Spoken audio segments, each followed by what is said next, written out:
Regardez ce petit gecko. C'est marrant, la couleur qu'il a. Rouge. C'est la première fois que j'en vois comme ça.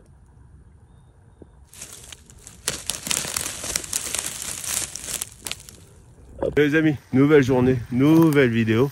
On est le lundi 23 février. Alors j'ai pas fait de vidéo la semaine dernière, mais je n'avais pas grand chose à dire. Enfin j'ai surtout travaillé. C'est des trucs pas super intéressants. Mais là j'en fais une, j'ai pas mal de choses à faire. Vous l'avez vu en introduction, un joli gecko. Là je l'ai découvert quand je plantais un arbre, je vais vous présenter lequel. Et donc je soulève un petit peu le carton. Et quand je soulève le carton, en général je vois des petites bestioles. J'avais jamais vu un gecko de cette couleur là. Dans les nouveautés, j'ai reçu mon couteau de découpe pour la débroussailleuse. C'est important de les changer régulièrement parce que vous les fragilisez en tapant sur les pierres. Je vais vous mettre une petite vidéo comparative entre l'ancien qui a 1 an et le nouveau que j'ai reçu. Allez, j'ai reçu ma nouvelle lame. Donc c'est toujours pareil, j'ai pris Oregon et on voit que c'est fait en France. Même si je l'ai acheté au Mexique, ça vient de France. Alors, ça c'est l'ancienne, ça c'est la nouvelle. Donc est-ce qu'on remarque déjà que le revêtement anti-rouille est complètement parti, il n'y a plus rien du tout. Ça c'est un anneau qui permet d'adapter sur n'importe quelle, je ne sais plus comment on appelle ça, tête, votre couteau. Il est complètement bouffé. Ça se voit, j'ai du mal à faire le focus, mais il est complètement bouffé. Donc là de toute façon, c'est pour ça que ça fait des vibrations en fait. Si votre lame elle n'est pas parfaitement coincée dans l'axe quand elle tourne, il y a un tout petit jeu, ça fait des vibrations énormes parce que c'est amplifié par l'arbre à moteur et là ça détruit votre machine. Regardez l'état dans lequel il était vraiment, tant que je la change, donc ça fait 1 an que je la travaille. Donc là il reste un peu de revêtement anti-rouille et là le fil il est très dur à rattraper en fait. Il y a des éclats. Pourquoi? Parce qu'au début, je coupais même des arbres avec. Parce que j'avais pas nettoyé le terrain. Donc voilà, enfin, j'ai changé de couteau. Parce que avec tous les impacts qu'il a pris, les pierres, les arbres, j'ai peur d'avoir fragilisé sa structure. Et ça pardonne pas ça quand ça tourne à 10 000 tours à la minute. Si ça pète, ça peut faire des dégâts. Donc j'en change, j'ai décidé d'en changer tous les ans. Moi, ça m'a coûté 40 € environ. C'est pas donné, mais c'est le prix de la sécurité et de l'efficacité. Donc voilà. Et puis bah, sans transition, qu'est-ce que j'ai fait? J'ai comblé les derniers trous. Donc maintenant, tous les trous de la plantation sont utilisables. J'ai plus de problème. Alors il y en a certains où il manque visiblement de la terre, comme ceux-là. Là par exemple, on voit qu'il manque de la terre, mais c'est pas grave parce que j'ai encore, je crois, quasiment 10 sacs, donc ça fait 400 kg de terre. Donc je peux planter tous les derniers arbres. Ce week-end, je devais récupérer pas mal d'arbres, mais mon fournisseur a eu un petit problème avec de famille. Donc son papa s'est fait hospitaliser, donc évidemment il a eu d'autres priorités à gérer. C'est pas très grave. En attendant, j'ai planté 2-3 petites bricoles. Et je vais vous expliquer pourquoi j'étais un boulet sur un petit sujet. Donc là, j'ai déclenché l'arrosage sur la dernière ligne. Et vous vous souvenez, sur cette dernière ligne, j'avais pas assez de pression pour aller au fond. Et je vous avais fait une vidéo où je vous expliquais, attention, quand vous achetez une pompe à eau, surveillez comment on appelle ça, la distance maximale à laquelle la pompe peut envoyer de l'eau. Et du coup, je l'expliquais que moi, ma pompe, c'était 100 mètres et que là, j'arrivais sur du 110 mètres à peu près. Et donc, ça commençait à être faiblard, voire inexistant. Et en fait, je me suis rendu compte que non, le problème, c'était pas la pompe. Maintenant, j'ai l'eau qui arrive jusqu'au bout. Là. Donc là, je veux vraiment... Là, cette ligne-là, c'est la ligne la plus lointaine de la pompe. Donc là, vous ne le voyez pas, mais il y a de l'eau qui arrive. Je l'entends. Je vais vous montrer. Donc ça, c'est la dernière. Est-ce qu'il y a de l'eau ici? Non, il n'y a pas d'eau. J'ai de l'eau jusqu'à... Non, là, il n'y a pas d'eau. J'ai de l'eau jusque là. Ouais. Donc là, je suis vraiment tout au bout. Enfin là, il doit y avoir Donc ça monte de 15 mètres. Là il y a 60-75 mètres. Et là il y a 60 mètres. Donc ça fait 130, 140, environ 140 mètres. Et il y a l'eau qui arrive à 140 mètres. C'est un débit faiblard, mais c'est suffisant pour ce que je vais planter. Je vais planter des arbres qui n'ont pas besoin de beaucoup d'eau, comme des cocotiers, des pistachés. Et tous les arbres qui auront besoin de plus d'eau, je les mettrai plus devant. Mais ça, c'est une bonne nouvelle. Et d'où ça venait, en fait? Ça venait de cette ligne d'irrigation. Comme un boulet, je ne l'avais pas vérifié. Puis par ici, ça se voit plus déjà. Elle était torsadée, vrillée. Et donc, ça a empêché l'eau d'arriver. Et comme logiquement, j'étais sur des longues distances, je ne me suis pas amusé à vérifier qu'il n'y avait pas de problème sur la ligne. Pour moi, c'était logique que j'ai pas de pression jusqu'au bout. Et en fait, non. J'ai de la pression jusqu'au bout. Donc c'est cool. Quasiment. Les 2 derniers trous, ils n'en ont pas, mais c'est pas très grave. Et en plus, bizarrement, ça dépend des jours. Il y a comme si des fois, il y avait plus d'eau où elle extrayait plus d'eau. La pompe à eau, et du coup, ça envoyait plus de pression, j'en sais rien. Mais les pressions sont pas exactement les mêmes. Enfin bref. Et donc voilà, ça c'est une super nouvelle parce que du coup il y a une énorme différence entre avoir un tout petit peu d'eau et pas avoir d'eau du tout. Pendant la saison sèche ici, ça m'aurait obligé quand même à faire quelques voyages avec des seaux d'eau, mais si j'ai un petit peu d'eau, ça va survivre. Qu'est-ce que j'ai planté? J'ai planté le fameux kumquat que ma femme a acheté, donc qui était déjà rempli de fruits.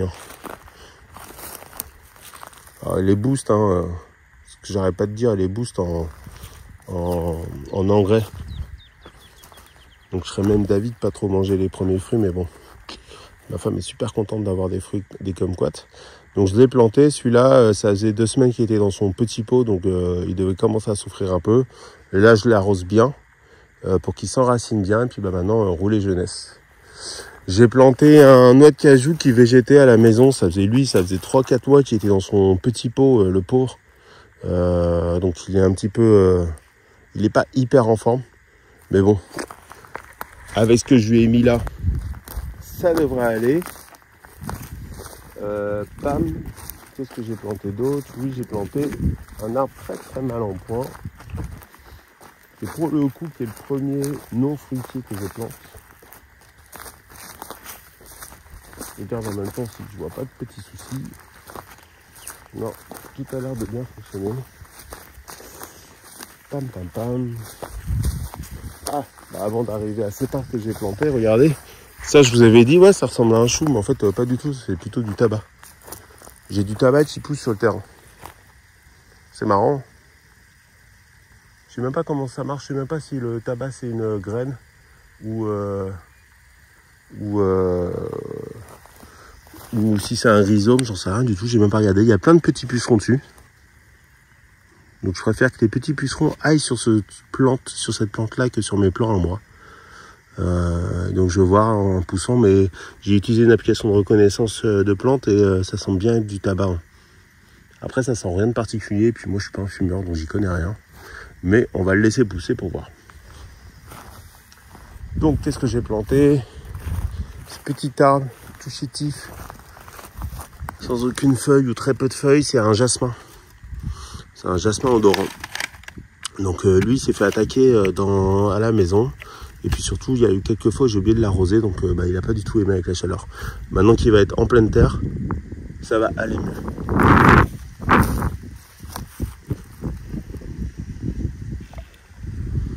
Hop, je ferme l'eau, l'irrigation.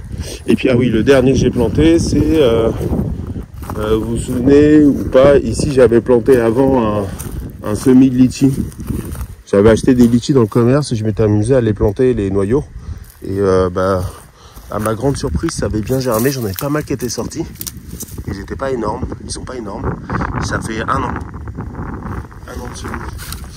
Et là, j'en ai planté du coup un deuxième. Je me suis dit, si le premier il a l'air de survivre, je vois pas pourquoi je pourrais pas en planter d'autres pour voir. Puis plus tôt je les plante, plus tôt ils pousseront. Donc ils sont très très fragiles. Ils ont un tronc très très petit, très très fin.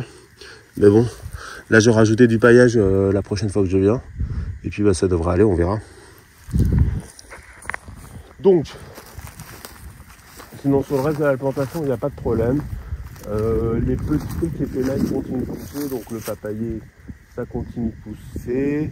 Le, comment ça s'appelle? Le grenadier, j'ai 2 fruits dessus qui poussent, j'ai mon petit citron qui pousse. Le figuier ne fait pas encore de fruits, j'aimerais bien.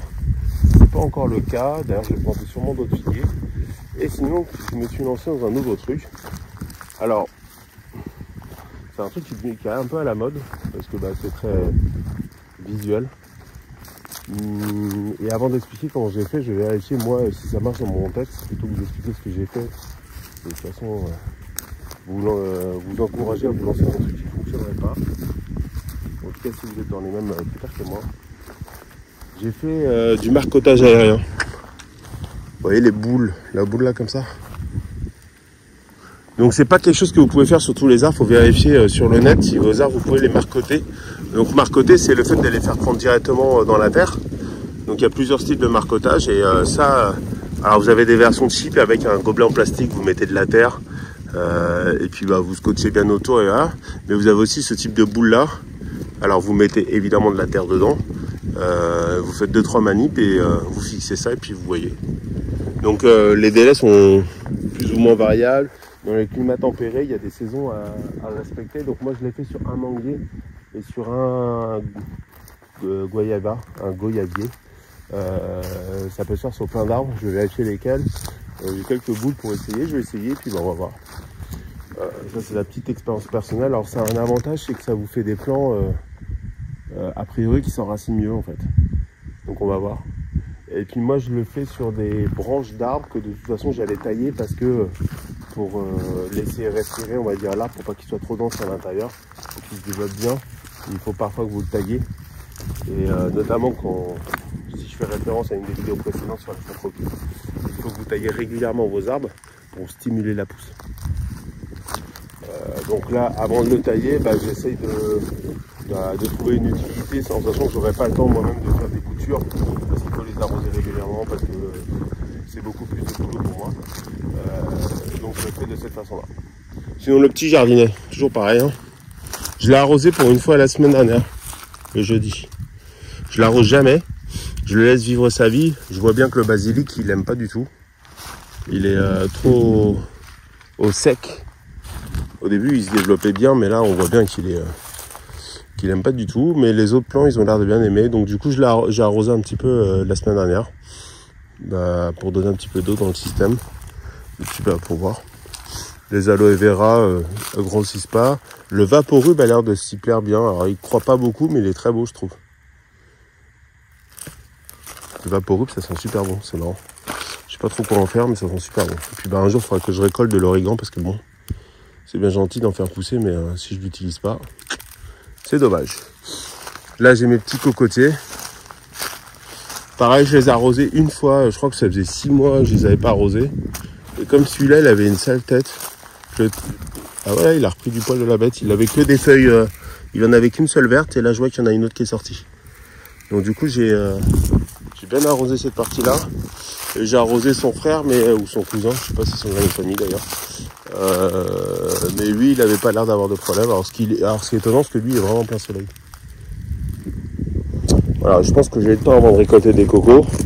Je sais même pas si c'est un cocotier standard ou un cocotier nain.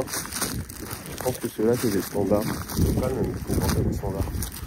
Et là je recherche plutôt des cocotiers nains parce que je rappelle pour récupérer les noix de coco. Je pense que ça, depuis que j'ai des cocos, je pense que ça va vite me gonfler.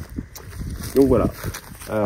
Prochaine étape, c'est essayer de me fournir en arbre pour compléter les trous qui sont utilisables. Et puis après, je vais voir si je m'attaque pas à la route ou si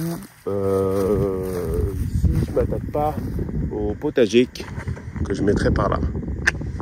Mais là, par contre, c'est du boulot et puis il y a surtout des trucs que j'ai pas envie de faire, notamment au niveau de la maçonnerie, parce que pour l'instant, j'ai pas trouvé de meilleures idées. J'expliquerai ce que j'ai en tête plus tard. Donc voilà.